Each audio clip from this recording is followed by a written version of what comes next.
How are you? Very good. Salam alaikum. Good evening.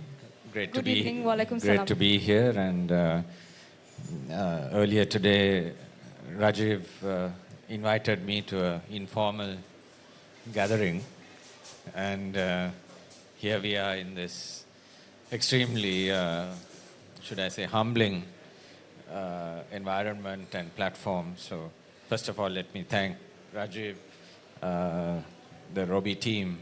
I'm deeply honored and humbled. Thank you for this. Sir, first of all, I would like to say that I am truly very honored to have this session with you, and that too on your very last occasion with us.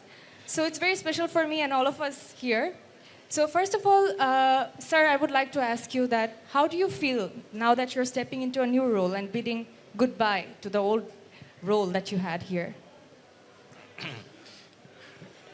Yeah, it's, I think, mixed feelings, mixed emotions, and actually, just to share with the team here, because we have been very close for so many years, that the time of taking that decision was extremely agonizing.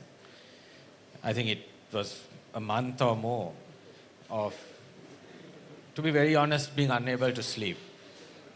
Because every time you wake up, or there's a cat shouts on the tree outside and you wake up, again, all those thoughts, the decision, this way, that way, going through my mind. And it was a very agonizing decision.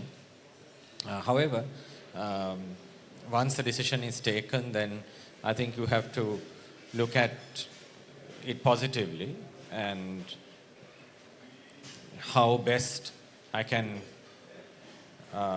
impart whatever advice or last-minute guidance I can to Axiata and the teams within Axiata, and on the other hand, prepare myself for the new role. So even this period of being in transition has its challenges. But actually during this period, something which has really been embedded in me is a deep, deep respect for the Axiata teams. Today, I'm with Robi, and certainly the case with respect to all of you here. A deep respect, because when you're actually reflecting, you really digest and, should I say, crystallize all the strengths of these wonderful people, and you really appreciate. Sometimes you take for granted the strengths of your teams. You assume that the strengths and the capabilities and the day-by-day commitments or commitment and dedication of people is normal. It's not. And at a time like this, when you start reflecting on, it's coming to an end and what will I miss, then it really brings to the top of mind and deep in the heart how special this team is. So mixed emotions. In terms of new and old, that is something I have tried to inculcate in all my teams and in myself as well, never to become old. And therefore, I always try to create new challenges, new opportunities, new problems, so that all of us together don't get bored, that there's always something new. So that part is a bit BAU for me, that taking a new challenge is interesting. And if I don't get a new challenge, I'll try to create one in my existing environment. So that part, I think, is somewhat BAU. Sir, since you're talking about new challenges, just a lighthearted question. I was really curious to know the answer of this. So, if you weren't leading telecommunication giants as such, what other career would you have pursued? A singer, a chef, perhaps a cricketer? Singer, no. Because, as you know, in Axiata, at the first chance, you're invited on stage to sing. So from the day I moved to Malaysia, I made a very public statement that I can't sing, and I kept to that, so that I escaped all such opportunities along the way. No, singer, no. Cricketer, no. Sportsman, probably not. Actually, I set out to, in secondary school, to do medicine, but very soon I, got interested in maths and so on. So probably something in the professional line. Okay. So I think you were meant to do this job, right? Looks like it. I can tell you a little story. How I got into this. I was employed at IBM straight after graduation from Cambridge, and then I was in marketing in IBM for 2 years because I thought, I've done the technical stuff, but now converting that into solutions to problems as opposed to just having the knowledge. So I went into system marketing, so it's a bit technical, more sales. And along the way, I met this gentleman who was heading the technology arm of a conglomerate in Sri Lanka called the Maharaja Organization. It's a family conglomerate.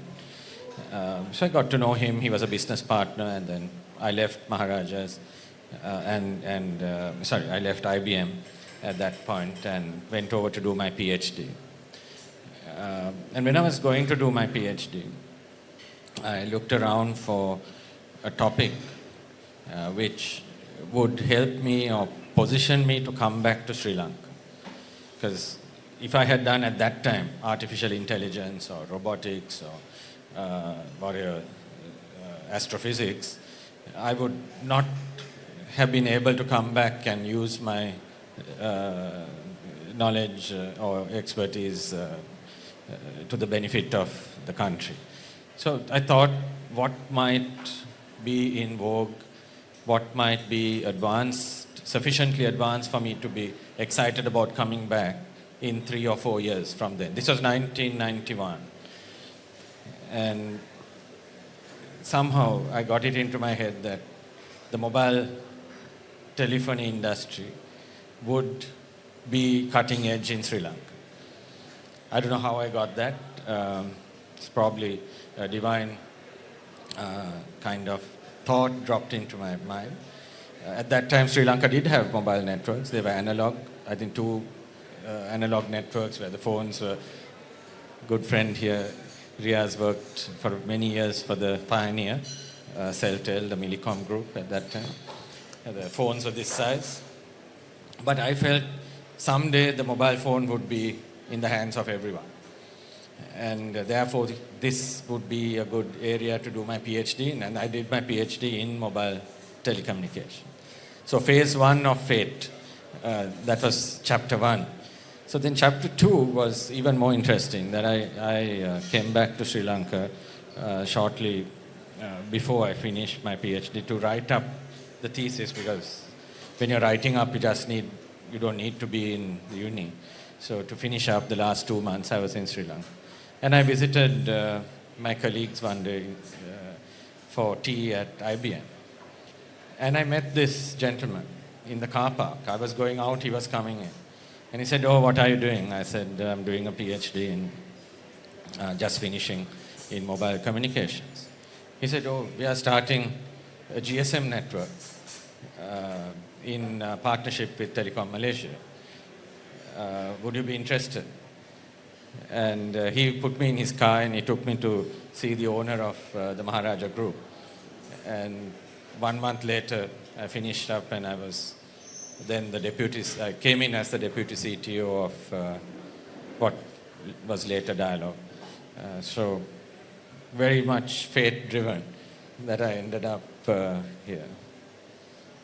So looks like you were just destined to be on this path, right? Seems fate has set Seems you. so, yes. And I enjoyed every bit of it, like I said at the ASIATA group town hall.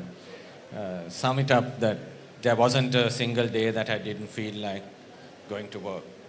And that's a credit and a word of gratitude to every single colleague in across the group and also the organization as a whole. Because if you enjoy going to work, it means it's a great place, and I'm very grateful for that.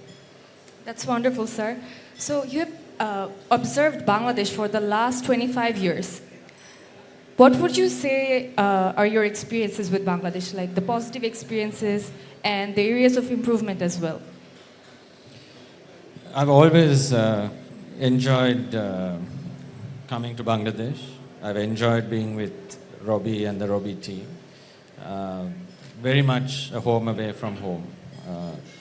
I guess there are a lot of cultural similarities with Sri Lanka, and I think Sri Lankans and Bangladeshis also look very much alike. Good evening, Excellency. Yeah, so there's a lot of cultural affinity as well. And I think the biggest asset Bangladesh has is its people. And let's zoom in on the area of business we talk about in technology, in data, in AI, in software. I believe that Bangladesh has a phenomenal resource, a phenomenal pool of human capital, and maybe the double click has to be on how is this developed to be a global force. Also, Bangladeshis are very international in nature, and the diaspora is also very large. So is there a way to bring all that talent together in a digital landscape to be a powerhouse globally? There are many areas, other areas Bangladesh is globally competitive, but here I think there are unique skills in the people, and that I've seen interacting with Robbie for many, many years, and having many close friends here. So I think just like my own country, where the talent is your greatest asset, I believe the same for Bangladesh. But Bangladesh has, 8 times the population of my country, and therefore the potential could be even greater. So people, I think, people and the talent here is, I would say, is one gold mine for Bangladesh. Thank you so much, sir. So now we have prepared a very short rapid fire session, if you're familiar with it. So basically, I'm going to ask you a few questions. Can I pass as well? And you just give the answer, whatever comes on your mind, as fast as possible. So, sir, are you ready? Very simple questions, just to know a little bit more about you. So the first question is, what's your favorite dish? Lamp. Lamp. In what form? In all forms? All forms. Yes. Okay. A book you would recommend to everyone? There are many books on this topic, but The Life of Mahatma Gandhi is one. There are many, many books, but I would recommend that. Okay. Mountains or beaches? Beaches. Beaches. Have you been to Cox's Bazar? No, I haven't. Maybe you should visit it this time, or the next time you come. So, your favorite sport? Rugby. Sorry? Rugby. Okay, rugby. Your favorite song? Oh, tough one. I'll pass that. There's so many. Just a song that always lifts your mood, like a common song.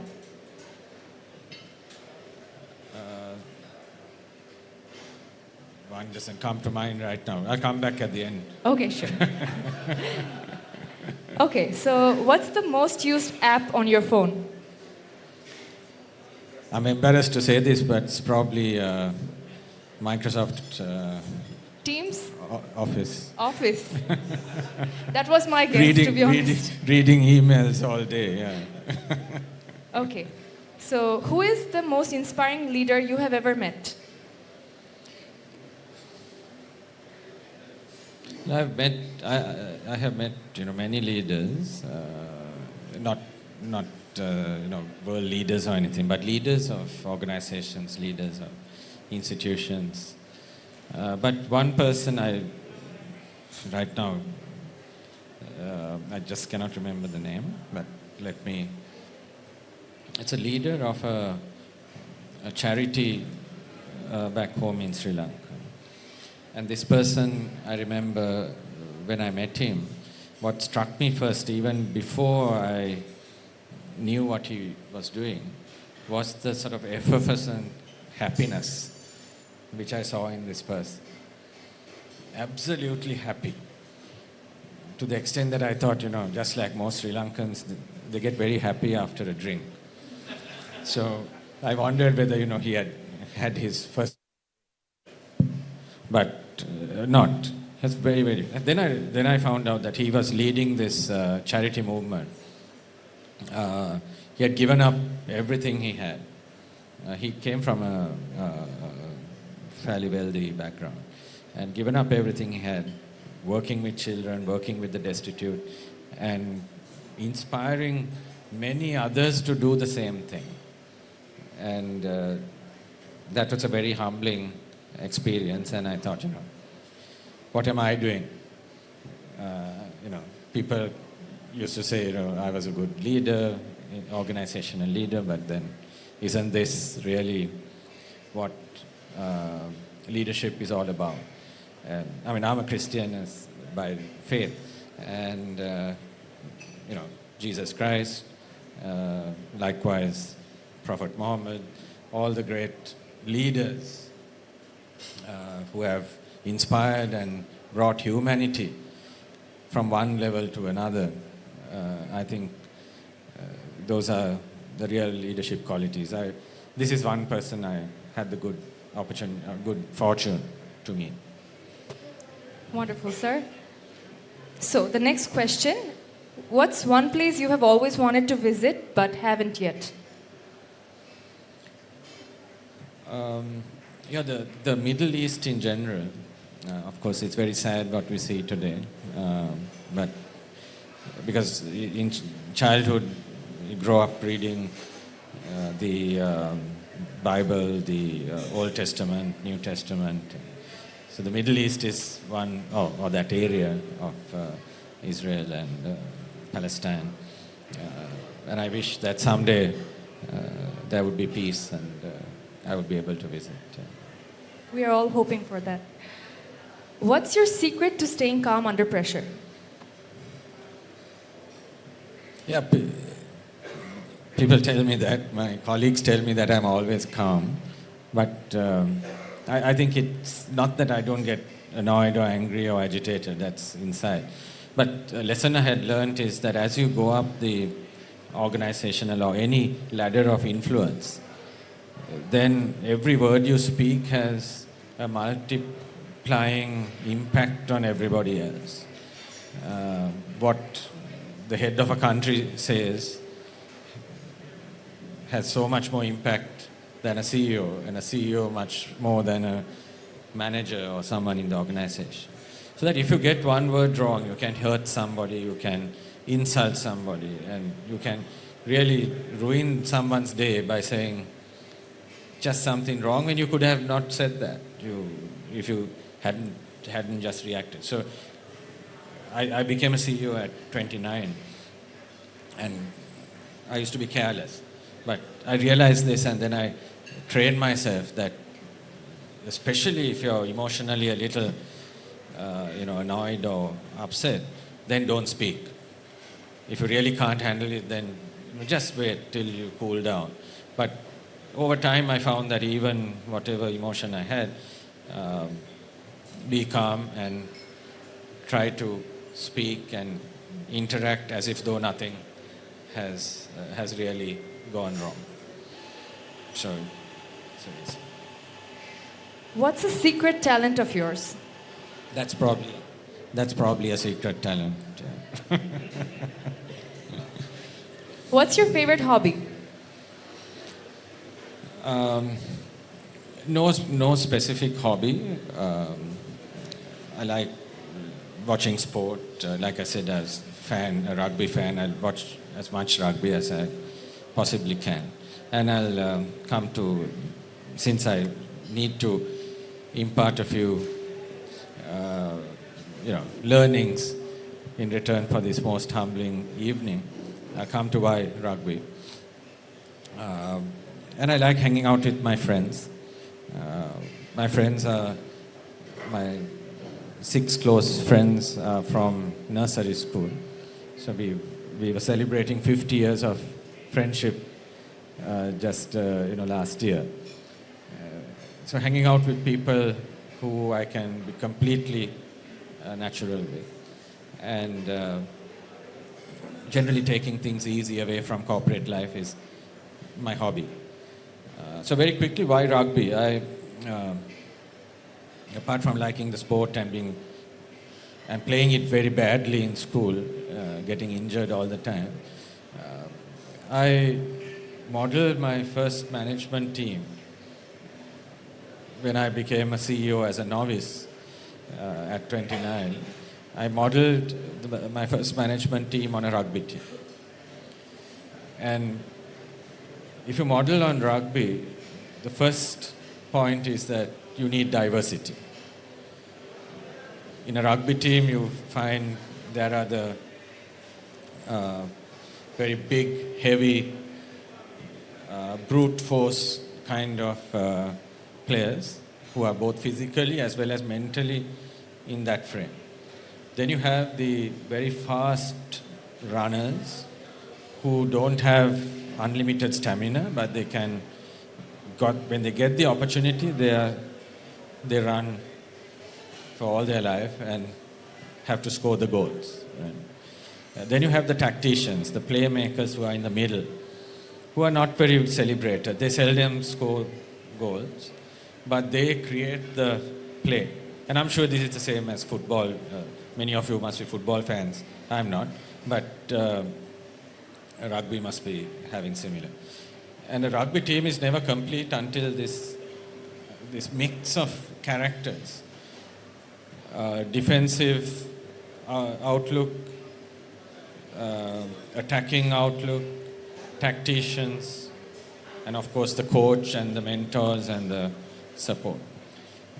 So when I put this management team together, I made very sure that I was not filling it with photocopies of myself, or those who are just like myself. And I got a mix of extremely impulsive, aggressive people, as well as very stable, solid thinkers, strategists, etc. And I still look at management teams and look out for this diversity, because in diversity you get a lot of strength to attack different situations. So, sir, for the last question of this round, savory food or desserts? Sorry, what's that? Spicy food or desserts? Spicy. Spicy food. Okay, so that's it for my questions.